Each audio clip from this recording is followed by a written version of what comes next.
ఈ నెల 30న జరగనున్న శాసనసభ ఎన్నికలకు కోరుట్ల కాంగ్రెస్ అభ్యర్థి జువాడి నరసింగరావు నామినేషన్ దాఖలు చేశారు.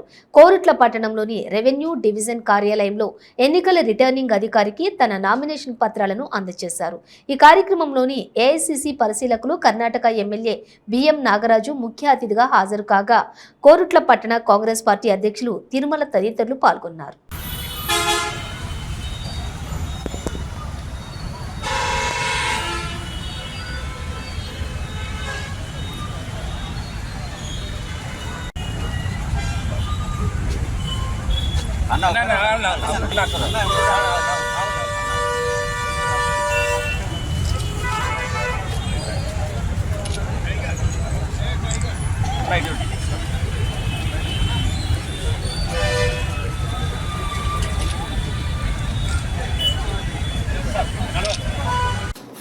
సార్ మీకు కొంచెం వెనక చేయండి, ఒక్కళ్ళు వెనక చేయండి.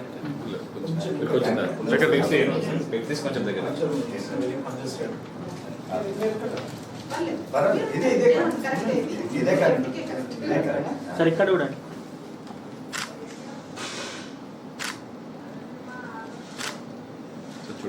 చూసుకో సార్ అలా డేట్ కూడా చేయకుండా ఓకే 11:21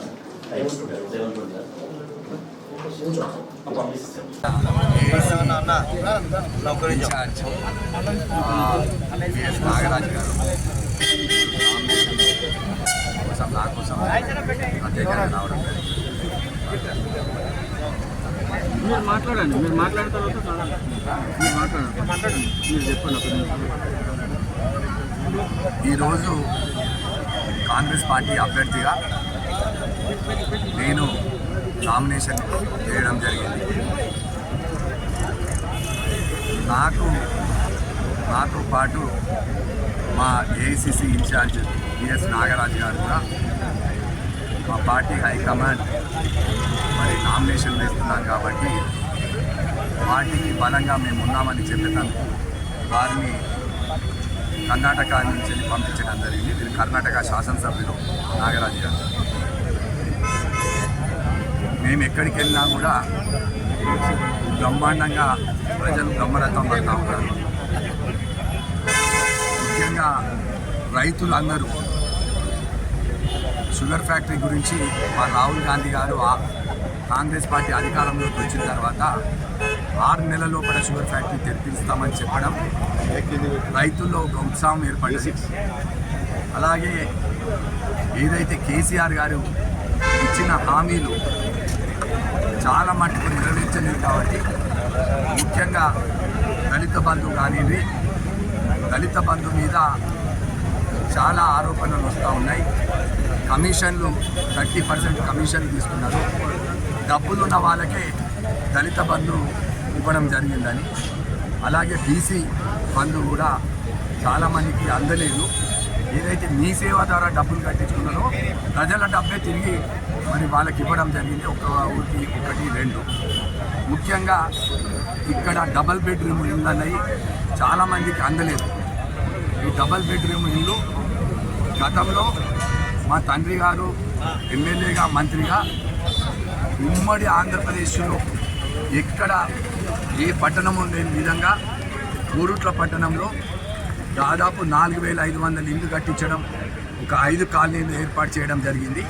మరి ఈ ప్రభుత్వం వచ్చిన తర్వాత 10 సంవత్సరాల నుంచి కోరుట్ల పట్టణంలో కేవలం 80 బెడ్రూమ్లు ఇవ్వడం జరిగింది. అంటే దూరదృష్టితో అప్పుడే పెద్దలు రత్నాకర్ రావు గారు దాదాపు 4,500 ఇళ్ళు కట్టించినారంటే ఆలోచించండి. ఈ 10 ఏళ్లలో ఎంతో జనాభా పెరిగింది, ఓటర్ల సంఖ్య పెరిగింది. అయినప్పటికీ కూడా 80 డబల్ బెడ్రూమ్ ఇల్లు కట్టించడం జరిగింది. చాలా ముఖ్యంగా ఇక్కడ కాదిబోర్డు మీద చాలా ఆరోపణలు వస్తున్నాయి ఎమ్మెల్యే గారి మీద. ఎందుకంటే కాదిబోర్డు భూములు చాలా తక్కువ రేట్లలో గూడూరు భూములు వాళ్ళ పార్టీ అభ్యర్థులకే మరి అమ్మడం, రిజిస్ట్రేషన్ చేయడం, అలాగే కాదిబోర్డు మన ఇక్కడ దాదాపు 200 షాపుల పర్మిషన్ లేకుండా కట్టి తర్వాత పర్మిషన్ తీసుకుని దాని లెక్కలు కూడా చెప్తలేరు. కిసాన్ నగర్ భూములు కూడా వేరే వాళ్ళకి అమ్మడం జరిగింది. దాని మీద ప్రజలు కూడా ప్రశ్నిస్తూ ఉన్నారు. దాని మీద ఎంక్వైరీ జరుగుతూ ఉన్నాం. మేము ఖచ్చితంగా ఈ ప్రభుత్వాన్ని ప్రశ్నిస్తూ ఉన్నాం. ఎట్లా మీరు ఈ భూములను ఈ అమ్మే హక్కు ఎవరిచ్చినారు? ఇది పద్మశాలీలకు కనీసం మీరు ఇవాళ ఎమ్మెల్యే హోదాలో మీరు అక్కడ రాజేశ్వరరావు గారు మరణించిన తర్వాత మీరు మన చైర్మన్గా తీసుకోవడం జరిగింది. అలాగే మరి ఆ పొజిషను ఒక పద్మశాలి బిడ్డకు ఎందుకు ఇవ్వలేదని నేను ఎమ్మెల్యే గారిని అడుగుతా ఉన్నా. అలాగే ఇక్కడ సాయిబాబా టెంపుల్ ఆనాడు పెద్ద రత్నాకర్ రావు గారు ఎండోన్మెంట్స్ చేస్తే దాన్ని తిరిగి ప్రైవేట్కి తీసుకెళ్ళి మళ్ళీ ఇవాళంతా మళ్ళీ నిన్ననే మళ్ళీ ఆర్డర్స్ వచ్చినాయి ఎండోన్మెంట్స్కి ఇవ్వడం అని. ఆలోచించండి.